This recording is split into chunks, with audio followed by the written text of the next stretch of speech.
하나님의 말씀 봅니다. 하나님 말씀은 사도행전 제18장 18절에서 23절 있는 말씀까지 교독하겠습니다. 바울은 더 여러 날 머물다가 형제들과 각 작별하고 배 타고 수리아로 떠나갈새 브르스길라와 아굴라도 함께 하더라. 바울이 일찍이 서원이 있었으므로 겐그리아에서 머리를 깎았더라.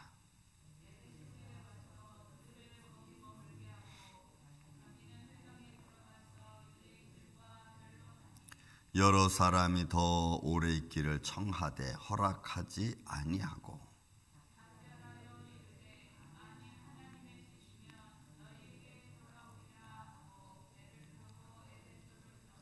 가이사라에 상륙하여 올라가 교회의 안부를 물은 후에 안디옥으로 내려가서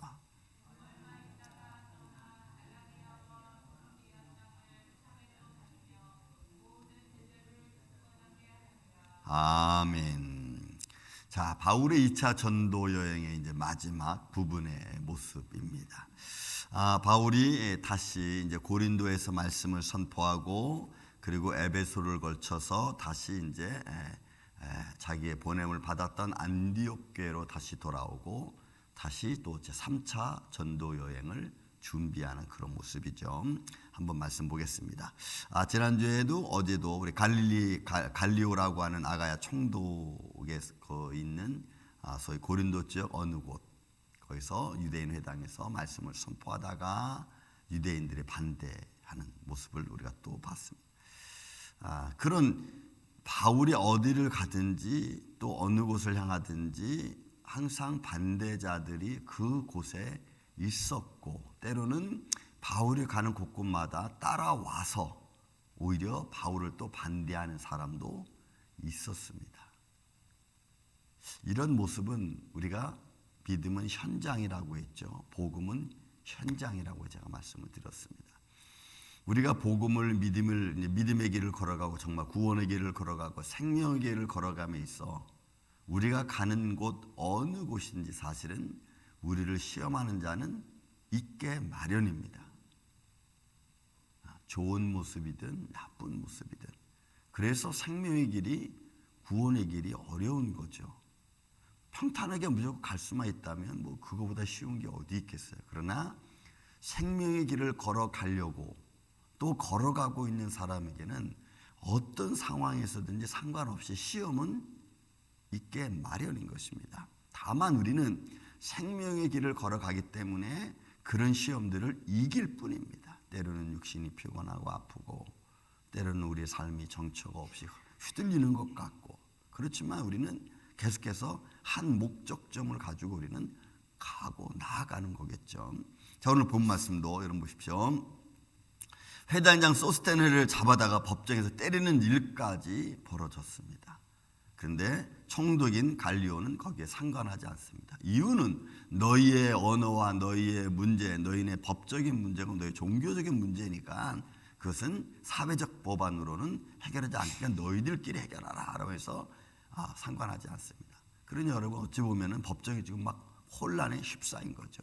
회당장 소스테네를 잡아다가 사람들이 막 때리고 그리고 막 법석을 피우니까 그러는 과정 속에서 바울은 그 자리를 피해서 나와서 예를 들어서 오늘 그 갈리오 총독이 있는 아가야 지역 어느 곳에서 더 머물렀습니다. 머무르면서 우리가 보세요. 문제가 터졌습니다. 바울이 전한 복음 때문에 문제가 터지고 그 때문에 막 소란스러웠습니다.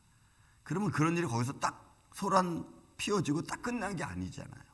바울이 곳곳마다 가는 곳곳마다 그런 문제가 대두되고 또 그 대두될 때마다 바울은 또 피해야 되고 그러면서 복음은 여러분 복음은 그들 가운데서 예수노로 자꾸 갈려지죠. 맞다. 바울이 전한 예수는 그리스도다 라고 그것을 막고 믿음을 따라가는 사람이 있고 다시는 그런 말 하지 마라. 그건 아니다. 율법이 어긋나다 라고 하면서 반대하는 사람들이 항상 있게 말이에요. 여러분들이 믿음의 길을 걸어가면서도 여러분들이 걸어가는 믿음의 길이 옳다 그르다라고 말하는 분들도 있을 겁니다. 저분은 너무 좀 지나쳐. 저분은 너무 좀 약해. 뭐 이런 말들이 오고 갈 거 아니겠습니까? 여러분 그런 여러 가지 많은 일들과 또 말들이 오고 간다 할지라도 여러분 오늘 본문의 말씀 아주 중요한 이야기 하나가 여러분 들려지는 걸 볼 수가 있습니다. 자, 이런 가운데 형제를 작별하고 배 타고 수리아를 지나 브리스길라와 아굴라와 함께 바울이 일찍 서원한 일이 있었습니다. 여러분 이게 중요해요. 바울은 율법을 모르는 사람이 아니잖아요. 여기서 서원했다는 것은 아마 어떤 의미를 가지냐면 나실, 구약에서 보면 나실인의 법을 자기 나름대로 측정한 겁니다. 예를 들어 우리가 이런 거죠. 내가 한 일주일 금식하겠다, 한 3일 금식하겠다 그러면은 다른 사람하고는 상관없어요. 그건 나와 하나님과의 관계인 거예요. 내가 내 믿음을 지키기 위해서, 내가 내 믿음의 순결함을 좀 더 어떤 부추기기 위해서 내가 하나님께 나아가는 나만의 신앙이잖아요. 그죠? 금식이라는 통체적인 것도 있지만 그러나 그 안에서 내가 주님을 향한 내 마음의 순결함과 정결함과 또 어떤 내 마음의 믿음을 북돋아 주는 그런 나만의 행위잖아요. 그러니까 여기서 서원은 바울이 구약의 나실인이 했던 것처럼 며칠을 정해놓고 나실인의 모습으로 하나님을 섬기는 그런 모습이에요. 그래서 본문에 있는 말씀, 바울이 일찍이 서원이 있었으므로 갱그리아에서 머리를 깎았다는 거예요. 머리를 깎는 일은 여러분 보통 일은 아니에요. 보통 일입니다. 그런데 여기서 굳이 서원을 있었고 그리고 머리를 깎았다는 얘기는 얼마 정도의 기간을 정해놨으니까 그 정해놓은 기간 동안에 나실리는 수염 깎을 수 없거든요. 머리 깎을 수 없거든요. 그러니까 여기서 머리 깎았다는 얘기는 서원이 끝나고 그리고 나서 자기가 이제 단정한 모습을 가진 겁니다. 그러니까 바울은 이런 모습을 가졌다는 거예요. 그러니까 나만의 신앙을 하나님과 나와의 관계성 속에서 내가 지켜가는 거예요. 그것을 말하고 또 안 하고 사람이 보이고 이런 문제가 아니고. 그러니까 바울이 많은 복음을 전하면서 어떤 말들을 또 자기를 음해하는 말들이 얼마나 많이 들렸겠어요. 그런 말들을 통해서 내 마음이 상하고 또 어떤 내 삶에 어떤 상처가 있고 또 이런저런해서 마음이 좀 복잡해질 때는 자기만의 조용한 시간을 갖는 거예요. 하나님과 나와의 긴밀한 관계성 속에서 갖는 시간들일 거예요. 아마 이거. 저도 가끔 혼자서 이렇게 있을 때가 있습니다. 그리고 혼자 금식도 하고 기도도 하고 그럴 때는 여러 가지 많이 그동안 복잡했던 일들을 다 정리하면서 마무리 지으면서 내가 하나님 앞에 나를 다시 한번 깨끗하게 정리하는 시간, 그런 시간이죠. 그렇게 딱 정리하고 나면 나도 모르게 다시 힘이 솟아납니다. 그래, 요거는 여기까지 딱 정리가 됐으니까 그 다음부터는 이렇게 준비해야지. 모든 일들이 교회 일도 그렇고 교회 일이 막 정신없이 이렇게 꼬이고 저렇게 꼬이고 막 바빠지면 정신이 없죠. 그러나 그것이 어느 정도 지나간 후에 혼자 이렇게 딱 남아서 정리를 쭉 하면서 마음을 정리합니다. 그리고 하나님이 인도하신 손길에 감사하고 그리고 또 하나님 이렇게 인도해 주십시오라고 또 기도하고 그렇게 정리를 딱 하고 나면 내 마음이 다시 용기가 솟죠. 이거는 이제 이렇게 해야지 이런 거예요. 그래서 믿음이 다시 굳건해지는 겁니다. 그리고 하나님의 손길을 느낀 것에 관해서는 하나님 감사합니다. 하나님의 손길이 이렇게 움직이셨군요. 감사합니다. 그러면 이제 앞으로도 이렇게 움직이실 줄로 믿습니다라고 내 마음의 믿음을 딱 세우고 믿음의 계획을 세우고 딱 일어서는 거예요. 그러니까 바울도 아마 그런 모습으로 소원하고 마음으로 준비하고 그리고는 다시 외적으로도 단정하게 하고 이런 모습이에요. 저는 여러분들도 믿음 생활하면서 막 정신없이 막 다니다 보면은 내 믿음의 현장이 아니면 내 믿음의 모습이 어떻게 세상 말로 표현한다면 너덜너덜해질 수 있습니다. 그럴 때 한번 어느 시간을 정해놓고 하루가 됐든 이틀이 됐든 아니면 몇 시간이 됐든 잠깐이라도 내 마음과 내 믿음을 딱 정리할 수 있는 마음을 갖는 게 여러분 참 중요해요. 그래서 거기서 다시 한번 힘을 얻고 다시 준비하는 거죠. 그러니까 바울이 지금 2차 전도 여행을 거의 마쳐가면서 이런 모습을 가진 거예요. 서원이 있었으므로 갱그리아에서 머리를 깎았습니다.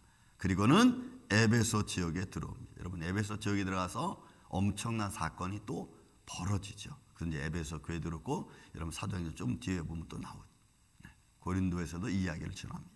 그래서 많은 일들이 겪고 거기서 머물게 하고자 하나 그럼 회당에 들어가서 유대인들과 변론했습니다.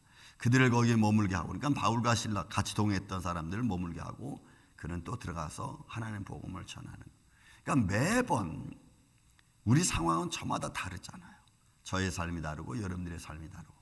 그러나 다르지만 믿음을 지키는 데는 다르지 않습니다. 어떤 상황이 사람마다 놓이는 것은 다 다르겠지만 그 상황에서 믿음을 지키는 것은 다르지 않아요. 하나님을 의지하는 건 다르잖아요. 다만 그 상황 속에서 누군가 좀 돕는 손길이 있으면 좀 더 쉽겠죠. 바울은 실라와 디모데가 같이 동역하면서 힘들 때 도움을 줬습니다. 여러분들도 여러분 삶의 현장에서 혼자 겪으려면 힘들고 어려우니까 기도의 동역자가 필요하고 마음을 위로해 줄 수 있는 위로자들이 필요하고 그리고 힘을 내라고 도움을 말해주는 동역자들이 여러분 필요한 거예요. 그러니까 바울은 그들과 함께 다니면서 현장마다 많은 일들이 벌어져요. 막 도망 다니기도 하고 매 맞기도 하고 사람들에게 막 쌍소리도 막 듣기도 하고 그래도 바울은 그 길을 이렇게 걸어가는. 에베소에 와서 그들을 거기 머물게 하고 자기는 회당에 들어가서 유대인들과 또 변론합니다. 여기서도 문제가 또 터지는 거예요. 여러 사람이 더 오래 있기를 청하되 허락하지 않았어요. 왜? 바울은 참 이런 어떤 마음이 참 중요한 것 같아요. 문제가 있던 문제가 없던 자기가 해야 될 일을 다 감당하는 거예요. 여러분 이런 모습은 사실 믿음의 사람들의 모습이죠. 문제가 있던 문제가 없던 내가 감당할 일을 다 감당하고 그리고 나서 하나님의 발걸음을 따라 인도하시는 발걸음을 따라 이렇게 움직이는 바울의 모습인 것을 우리가 볼 수가 있습니다. 그러니까 더 내가 좋으니까 더 머물고 안 좋으니까 빨리 떠나고 이게 아니고 하나님의 사역을 따라서 사역이 필요하다 그러면 문제가 있어도 거기 머무르는 거예요. 또 너무 기분이 좋아도 하나님 사역 끝난 데 머물러 있는 게 아니고 너무 좋지만 사역 끝났을 때는 또 이렇게 움직이는 거예요. 그러니까 이게 바울의 선교의 가장 중요한 어떻게 보면 마음인 것입니다. 우리가 하나님의 일을 저도 목회를 지금 40년 이상 하고 있지만 왜 어려운 일 힘든 일이 없겠습니까? 그렇지만 그 길을 젊을 때는 힘들다고 생각해 본 적이 없어요. 제가 참 제 스스로에게 감사한 것 중에 하나가 젊을 때 막 여러 가지 막 어려운 일이 많이 있었는데 근데 그걸 힘들다고 생각해 본 적이 없어. 이거는 당연히 내가 헤쳐 나아가야 될 길이고 내가 해야 될 일이라고 생각을 했지 이거 너무 힘들어서 못하겠다라고 한 적이 없어요. 난 그게 감사해. 지금 와서 이렇게 뒤돌아보면은 하나님 감사합니다. 예를 들어서 제가 가정동에서 목회를 했습니다. 한국 아파트 4층 상가에서 목회를 하는데 거기는 여러분 밑에가 한국은 된조대 해가지고 반짝반짝 유리알처럼 밑에 이렇게 다 그라인더로 해놓잖아요. 거기다 성전 꾸미는데 너무너무 힘들어요. 학교 다니면서 저녁에 와서 나무 사가지고 4층까지 올라가가지고 강단을 꾸미고 그리고 또 한 1시, 2시까지 와서 또 집에 와서 잠자고 다시 또 학교 가고 근데 그거를 힘들다고 생각해 보지 않았어. 혼자 그때 밤에 혼자만 그냥 이건 내가 해야 될 일이고 여기는 교회가 세워져야 되고 교회가 세워지면 강단이 꾸며져야 된다는 것이 이건 당연한 논리니까 그걸 힘들다고 생각해 본 적은 없어요. 그건 하나님의 그냥 일이다. 내가 해야 될 일 이렇게 봤지. 근데 어느 순간에 이게 좀 힘든가? 이런 생각이 은연중에 들어오더라고. 은연중에. 그러니까 여러분 그런 일이 있을 수 있어요. 그렇지만 지금도 저는 그렇게 생각해요. 지금도. 이건 내가 해야 될 일이고 마땅히 내가 감당해야 될 일이지 이게 뭐 어렵고 힘들고 그래서 못해 이런 생각은 하지 않습니다. 다만 하나님께 기도하는 거예요. 이제 하나님 만약에 제 사역이 다 하나님이 끝났다고 하나님이 하신다면 그러면 하나님이 그때 저를 부르십시오. 여러분 우리 믿음의 사역은 그런 길이죠. 힘들어서 못하고 어려우니까 못하는 게 아니고 내가 해야 될 일을 그냥 내가 하는 겁니다. 그건 하나님 내게 주어진 일이니까. 그리고 거기에 대한 모든 결과는 하나님이 우리에게 내려주실 줄로 믿습니다. 축복으로 내려주는. 그래서 바울이 여러 사람이 아니 더 있으라고 해도 바울은 또 가야 될 길이 있으니까 거기에 제자들을 남겨놓고 그리고 출발을. 그리고는 보세요 여러분 21절 작별하여 이르되 만일 하나님의 뜻이면 이러잖아요. 내가 머물고 떠나는 것 더 오고 안 오는 것은 하나님의 뜻이면, 그러니까 바울이 전적으로 하나님의 감동하심에 따라 움직이는 거예요. 그러니 여러분, 그 삶이 우리는 말하기가 쉽지 않죠. 하나님의 뜻이라는 말은 너무나 포괄적인 의미를 가지고 있으니까. 그러나 각자에게 하나님은 그에게 주시는 감동하심이 저에게도 있고 여러분들에게도 있는 줄로 믿습니다. 하나님의 감동하심이 있어요. 그 감동하심을 우리가 서로 존중해 주는 게 여러분 중요합니다.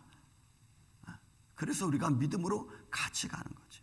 때로는 마음이 아프기도 하고 때로는 힘들기도 하고, 그렇지만 우리가 그 믿음의 길을 걸어가는 거예요. 서로가 합력하여 선을 이루면서 있는 곳에서 뜻이면 너희에게 다시 돌아오리라 하고 배 타고 에베소로 떠났습니다. 에베소 떠나고 결국은 이제 한 바퀴 돌아서 다시 가이사를 지나 안디옥으로 다시 돌아오는 거예요.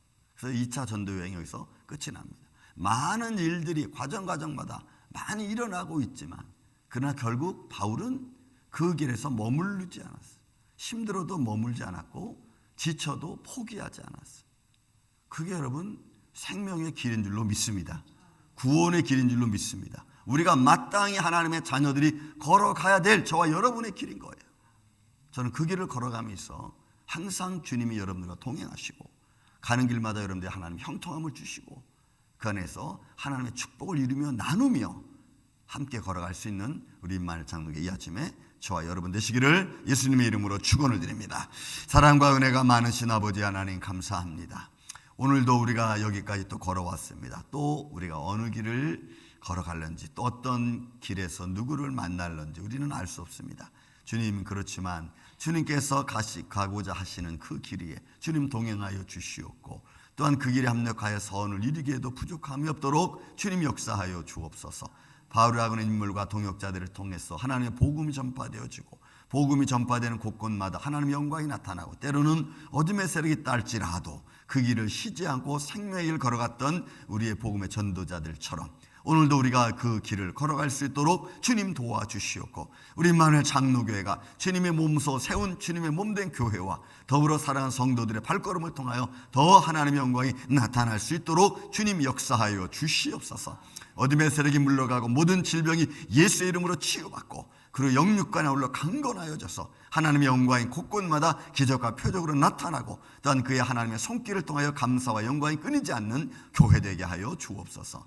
예수님 감사합니다. 오늘 하루도 이렇게 주님이 붙드시고 인도하여 주실 줄로 믿사오며 사랑이 많으신 예수님의 이름으로 기도하옵나이다. 아멘.